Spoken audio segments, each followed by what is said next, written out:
Halo saudara, jumpa lagi di YouTube channel Kerinduanku Church bersama saya, Pastor Nathanael Graneda. Sebelum kita memulai renungan pada hari ini, saya undang saudara untuk kita sama-sama bersatu di dalam doa. Tuhan Yesus, kami berterima kasih Tuhan Yesus buat hari ini diberikan kepada kami.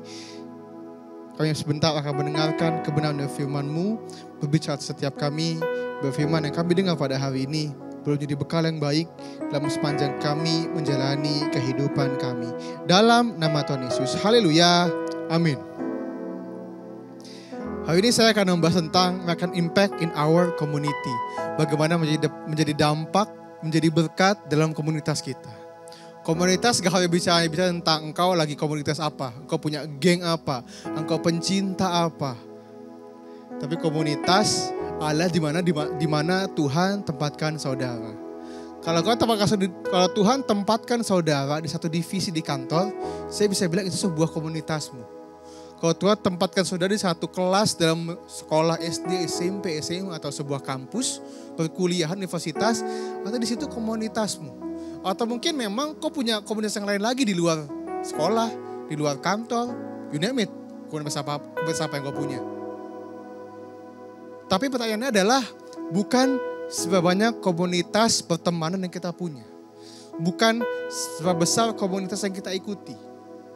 Tapi pertanyaannya adalah di dalam komunitas itu apa yang udah kita buat di sana.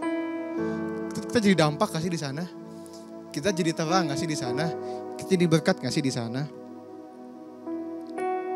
Sama-sama kita buka Matius 22 ayat 37 sampai yang ke 39. Jawab Yesus kepadanya, kasihilah Tuhan Allahmu dengan segenap hatimu dan dengan segenap jiwamu dan dengan segenap akal budimu. Itulah hukum yang terutama dan yang pertama. Dan hukum yang kedua yang sama dengan itu ialah kasihilah sesamamu manusia seperti dirimu sendiri. Saya suka yang terakhir, kasihilah sama manusia seperti dirimu sendiri. Jadi ya kayak gini. Kalau kamu aja manusia mau dilakukan baik, kalau kamu jadi manusia pribadi aja, kalau engkau susah kau pengen ada yang tolong, pengen ada kau lagi ada masalah kau pengen didengerin. Kenapa engkau gak jadi berkat kayak gitu dulu di dalam komunitas yang kau di mana kau berada hari ini? Makanya saya bilang menjadi impact, jadi dampak dalam komunitas yang saudara tempatin hari ini. Dan bagaimana cara kita menjadi dampak dalam komunitas kita. Yang pertama adalah show compassion to others. Beri belas kasihanmu kepada orang lain. Dalam Matius 9:36 dikatakan, melihat orang banyak itu, tergeraklah hati Yesus oleh belas kasihan kepada mereka. Karena mereka lelah dan terlantar seperti domba yang tidak bergembala. Saya suka ayatnya, tergeraklah hati Yesus oleh belas kasihan. Kalau sudah baca ayatnya, Yesus mau menyendiri. Yesus pelayanan, habis tunjukkan kuasanya, dan dia mau istirahat, dia mau menyendiri. Kita tahu ya Yesus habis pelayanan, dia gak suka ramai-ramai, dia suka menyendiri buat doa.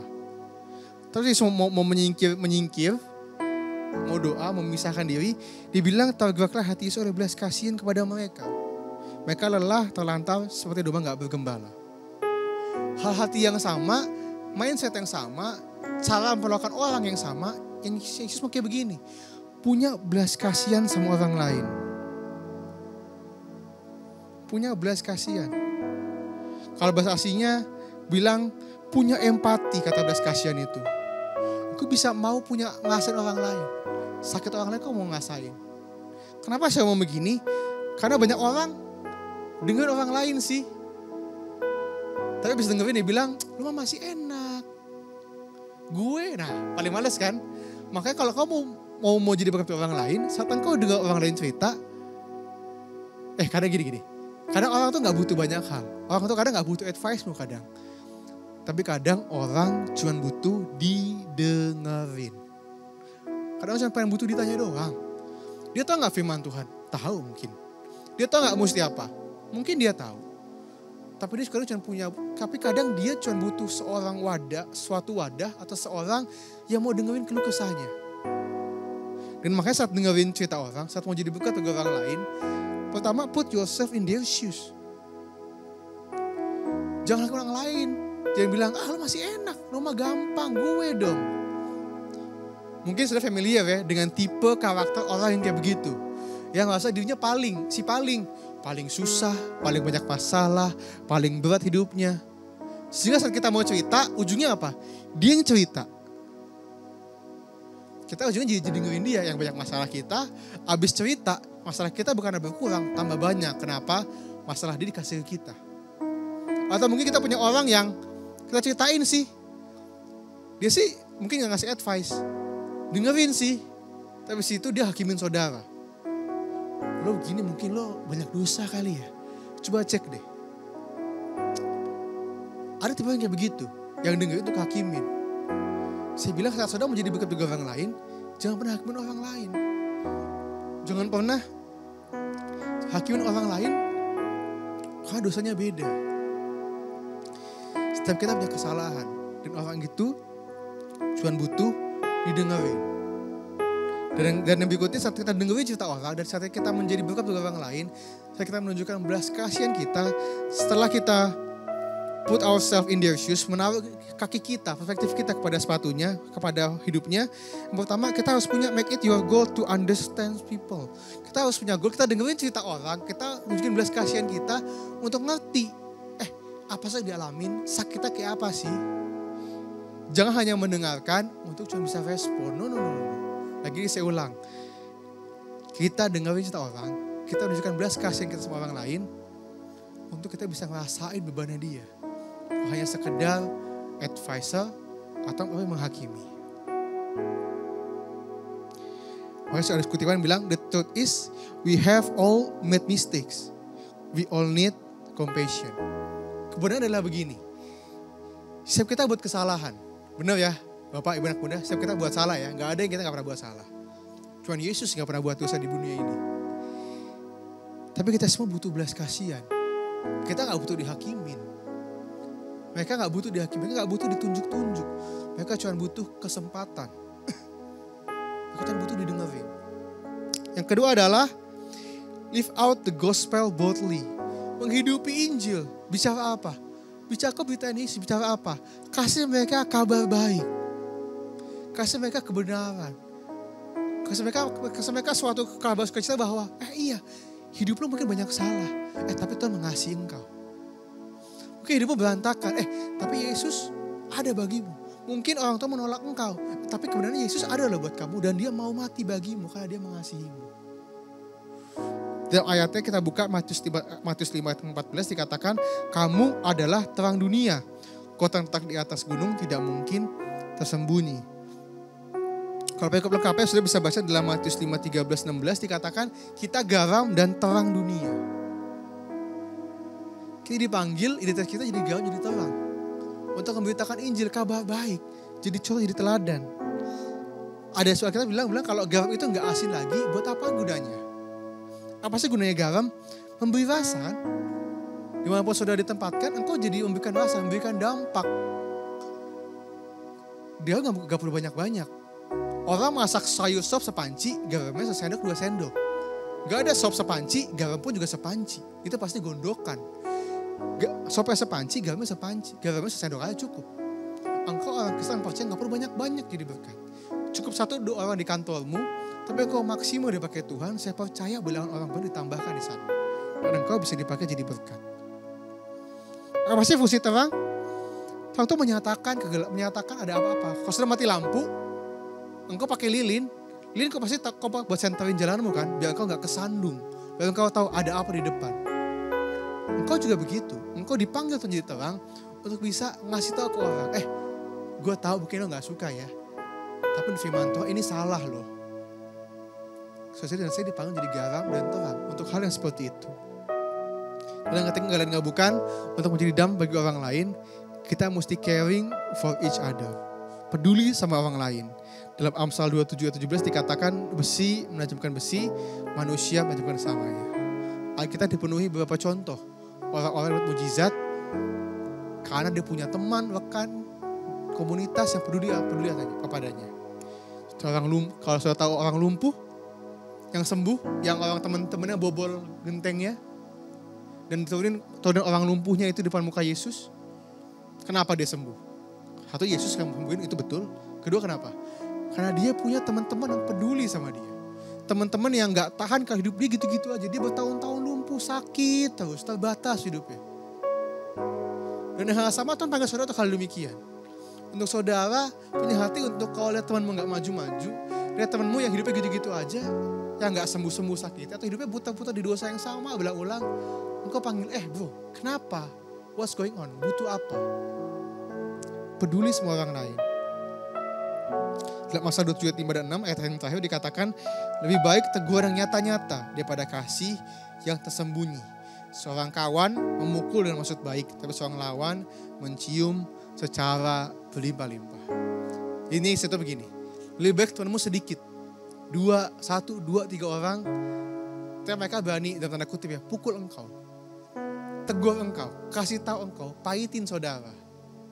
Enak gak? Gak enak. Siapa yang suka ditegur? Siapa yang suka dikoreksi? Tapi baiknya begitu daripada kau punya 100 teman, 200 teman, tapi semuanya gimana gue? Tadi gimana gue? Mantap. Padahal kita lakuin salah. Padahal kita sedang berjalan menuju kehancuran. Tadi kita bilang gak apa-apa, lo mantap, lo keren. Padahal kita lagi berjalan di jalan yang salah. Kiranya firman pada hari ini boleh menjadi berkat bagi saudara. Dan jangan lupa yang punya surga, crazy in love with you. Sama-sama teduhkan hati kita datang kepada Tuhan. Kita naikkan lagu ini, hidup ini adalah kesempatan. Hidup ini adalah kesempatan. Hidup ini untuk melayani Tuhan. Jangan sia-siakan waktu yang Tuhan beri. Hidup ini harus jadi berkat. Saya katakan hidup ini adalah kesempatan. Hidup ini adalah kesempatan. Hidup ini untuk melayani Tuhan. Jangan sia-siakan waktu yang Tuhan beri. Hidup ini harus jadi berkat. Oh Tuhan, pakailah hidupku selagi aku masih kuat. Bila saatnya nanti ku tak berdaya lagi, hidup ini sudah jadi berkat. Kata lagi, oh Tuhan pakai hidup kami. Oh Tuhan, pakailah hidupku selagi aku masih kuat. Bila saatnya nanti ku tak berdaya lagi, hidup ini sudah jadi berkat. Tuhan Yesus, kami serahkan hidup kami ke dalam tangan-Mu. Pakailah hidup kami Tuhan, bagi hormat kemuliaan nama-Mu. Biar kami boleh menjadi terang-Mu, garam-Mu, alat-Mu di tengah kegelapan dunia, di tengah kehancuran dunia. Sehingga dimanapun kami berada, dimanapun kami melangkah, dimanapun kami ditempatkan, kami percaya dan kami yakin, dan kami doa, kami menjadi berkat. Kami menyatakan Injil kerajaan surga, memberitakan nama Yesus. Sehingga nama Tuhan dipermuliakan, sehingga banyak jiwa boleh mengenal Engkau dan berbalik dari jalan yang salah, kembali kepada jalan-Mu Tuhan. Kami serahkan hidup kami dalam tangan-Mu, dalam pekerjaan, dalam studi, dimanapun mimbar kami Tuhan. Tuhan boleh pakai kami menjadi alat-Mu. Kebesaran pekerjaan kami, keluarga kami, hidup kami, studi kami, usaha kami, kemanapun kami melangkah, apapun kami kerjakan dalam tangan-Mu, kiranya anugerah penuh atas kami, dan kami percaya mengucap berkat yang kami kerjakan, menemui berkat, mengenai keberhasilan. Dalam nama Tuhan Yesus. Haleluya. Amin. Sekian pada hari ini. Tuhan Yesus berkati setiap kita. Bye-bye.